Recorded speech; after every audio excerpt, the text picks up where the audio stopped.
एबे तो खरा दिन आसी जाइए आई खरा दिन में आम बहुत सारा पांपड़ बन स्टोर कर रखी था जार कि मजा आम वर्षा दिन में नहीं था अबा वर्ष वर्ष स्टोर कर सबुदिन यही पांपड़र मजा नहीं था। तो यही खरा दिन बहुत लोग बहुत प्रकार पांपड़ आचार रेसिपी निश्चय शेयर करुँच घरे निश्चय ट्राए भी करुवे।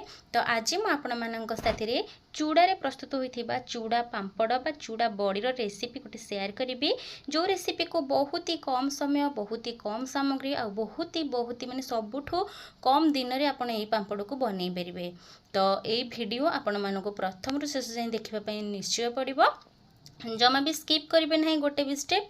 तो प्रथम रु शेष जाए वीडियो को निश्चय देखूँ जदि वीडियो भल लगे तेबे यही वीडियो को लाइक करने सहित वीडियो को शेयर भी करेंगे। आदि नुआ देखु था मो चैनल यही रेसिपी को प्लीज प्लीज प्लीज सब्सक्राइब करने। तेबे चैनल तो स्टार्ट करवा आज रेसिपी। नमस्कार दर्शक बंधु मु गायत्री आपण समस्त को त्रिशास किचन चैनल को पुणी थे बहुत बहुत स्वागत करुच्ची। तेबे स्टार्ट करवा आज रेसिपी। तो ये गोटे रस गामला नहीं जाइए मु 2 किलो बा 2.5 किलो चूड़ा को नहीं जाइए। तो ये चूड़ा पतला हो बा मोटा हो चलो चूड़ार चूड़ार जो साइज दरकार नहीं मोटा हेले चलो पतला हेले चलो। तो ये 2.5 किलो चूड़ा को भल भाव नहीं जाइए भल भाव टी पाछुड़ी देती एवं गोटे बड़ रस टप्रे पकई नहीं जेहेतु ये मु 200 ରୁ 250 पांपड़ बनइबी तेणुक भल भाव आम ये चूड़ा को 2 ରୁ 3 थर अधिक पानी दे भल भाव धोई नबा टिके मोटा चूड़ा नेबे ताहले जाकि पांपड़टी आपनकर परफेक्ट हबो। पतला चूड़ा मध्य नेले हबो किंतु पतला चूड़ा यदि नौचंदी से शीघ्र बतुरी जीव ताकू भल से शीघ्र शीघ्र धोई नेबे। तो 2 ରୁ 3 थर मैं भल भाव धोई करी चूड़ार जेतिकी भी डस्ट अच्छी सब काढ़ी नेबी। तो बारंबार आपको 2 ରୁ 3 थर धोई सारा पर ये ऑटोमेटिकली बतुरी जीव किंतु आपन यदि बतुरी न थाए चूड़ा को आप 5 ରୁ 7 मिनट छाड़ी पारे चूड़ा को बतुरेबा पई। तो ये चूड़ा को मुझे छाड़ी देती 5 मिनट और चूड़ा आमर भलसे बतुरी जाइए और हाथ में पानी लगुना चूड़ा परफेक्टली फुली जाइए। एवं आम से किसी स्पाइसेस ऐड करवा। तो स्पाइसेस रे स्वाद अनुसार ये मुझे लुण ऐड करुच्ची लुणटी टिके अधिका मात्रा रखिए बेसी अधिका करदेवे नहीं आपंकर पसंद आ टेस्ट हिसाब से लुण को ऐड करेंगे। तो लुण को ये पकई सारापर आम ए भल फ्लेवर आसवाई रसुणर छेचा पकई नवा।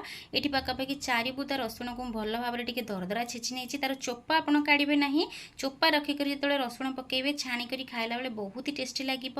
आठे सुखिला लंका को मुझे दरदरा ग्राइंड कर नहीं माने कहवाक गले चिली फ्लेक्स आप इजिली मार्केट रू आनीपारे अबा घरे यहपरी सुखिला लंका को दरदरा गुंड करें। तापर टिके खाइबा सोडा बा मीठा सोडा पकई नवा।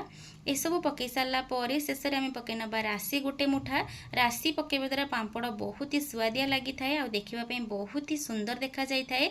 एवं आम एसबू स्पाइसेस को भल भाव में चूड़ा साहाय्य चूड़ा देहरे भल भाव में मिसई नवा अबा चकटी नवा। जितेबाला चूड़ा को चकड़े हुए तो हाथ जली पारे तो हाथ पोड़ी पारे तेणुक आप ग्लोव्र व्यवहार करेंगे। ये भल भाव में मुझे गोल नौची जहती लंका गुंड आम पड़ी टी स्पाइसेस तो रे स्पाइसी तो आपको भल भाव में चकड़े चकड़ी चकड़ी जपरी चूड़ा को मैश करती से भाव में मैश करने। तो ये देखो चूड़ा को भल भाव में चकड़ी नहीं आम रेडी हो जाए चूड़ा मिश्रण। एवं गोटे सिल्वर थाली नहीं जाइए ताहारी उपर किसी रिफाइन तेल को ग्रेस कर नौची चारिआडे ग्रेस कर सारे आप थाली हो अबा पॉलिथिन जरी हो अबा जेकोसी थी आप जहाँ बड़ी पांपड़ पकाती से यूज करेंगे किंतु तेल टिके निहाती लगेबे। एबे ये गोटे माने कभर नहीं जाइए गोटे डब्बार खोल नहीं जाइए ग्राइंडर रे प्रेस करी रखी नौची गोटे कपड़ा नहीं जाइए किपरि पकेबे से प्रोसेस मुझे देखुचे चूड़ा बड़ी बा चूड़ा पांपड़ किपरि पकेबे देखुचे। प्रथमे कपड़ाटी को ओदा करी नेबे ओदा करी ताको खेलई करी पकई नेबे डब्बार कभर उपरे। एबे आमे सेति जो चूड़ा चकड़ी थिले सेतिरो गोटे बॉल भली छिड़ई आनिबा जेपरि अटा आपण बॉल करंती से टाइप रो बॉल करी छिड़ई आनिबा और एठी आमे पकई भल भाव में आंगुठी साहाय्य रे प्रेस करी नबा जेपरि चारिआडे इजिली आमर स्प्रेड हम। चूड़ाटी तो नॉर्मली एमती तुलतुलिया थाए ताकू चकड़ी सारापर आहरी नरम हो जाए। तो ये आमर गोटे पांपड़ रेडी हो जाइए मुझे काढ़ा प्रोसेस देखा देखो केते इजिली बाहरी जीव किंतु कपड़ा को निहाती ओदा करी आप भाव में पांपड़ पकेबे। तो देखो बेसी पतला होनी कि बेसी मोटा होनी यही भाव में आम सबुतक पांपड़ को पकई नबा। बेसी पतला कर जदि पांपड़ पकेबे सुखीगला ये टिके भांगी जीव तेणुक बेसी पतला कर पकेबे नहीं कि अधिक मोटा कर पकेबे नहीं नॉर्मली गोटे गोटे गुला छिड़े नेबे जपरी आपण रुटी बेलंती से टाइप गुला छिड़े ये भाव में आप पकेबे। तो देखूँ केते इजिली बाहरी जाऊँच ना ये पांपड़ बनवाई जमा भी विरक्त लगे नहीं शीघ्र शीघ्र बनीज। आठी पाखापाखि मु पकई 200 ରୁ 250 पांपड़ पकई प्रस्तुत करी। तो मु तो ये देखापी गोटे सिल्वर थाली नहीं जाइए किंतु छात उपर मु गोटे पॉलिथिन जरी आ गोटे सपटी जो मसीना आमर कहते से टाइप्र पट्टी मु पकई पांपड़ 200 ରୁ 250 पांपड़ पकई आ बेसी पतला करनी बेसी मोटा करनी। देखूँ ये भाव में पांपड़ आप बनइबे। तो ये देखूँ गोटे मसीनार पकई आ गोटे पॉलिथिन पकई कि पॉलिथिन देखा मोर टोटाली मन नहीं।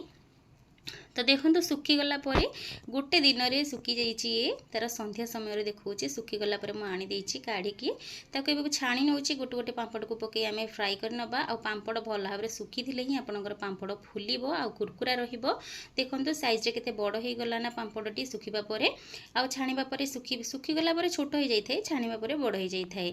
तो यही रेसिपी आपण मानक निहाती भल लगी आज रेसिपी बहुत ही टेस्टी थी ये पांपड़ रेसिपी तेणुक मुझे शेयर करी।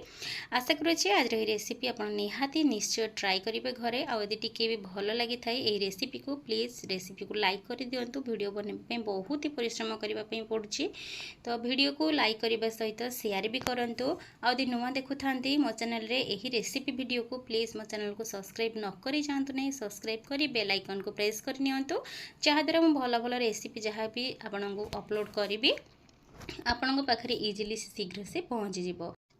तो ये मुझे केतोटी पांपड़ छाणी नहीं आपण मानक सर्व कर देखापी देखो पांपड़ बहुत ही कुरकुरे थिला आ सी आकार में टे बड़ हो जाता। ये रेसिपी बहुत ही टेस्टी लगी घरे समस्त को भल लगी आ प्रति वर्ष तो मुझे निहाती कौ पांपड़ बनाए कि न बनाए पांपड़ ये चूड़ा पांपड़ निहाती बनाए घरे आमर बहुत पसंद करते चूड़ा पांपड़ को। तो देखो आशा करुच्छी आज रेसिपी आपण मानक निहाती भल लगी। तो रोचे पुणी देखा आईपरी किसी नुआ यूनिक रेसिपी साथी से पर्यंत चैनल को विजिट करी बाकी वीडियो को वाच करंतु।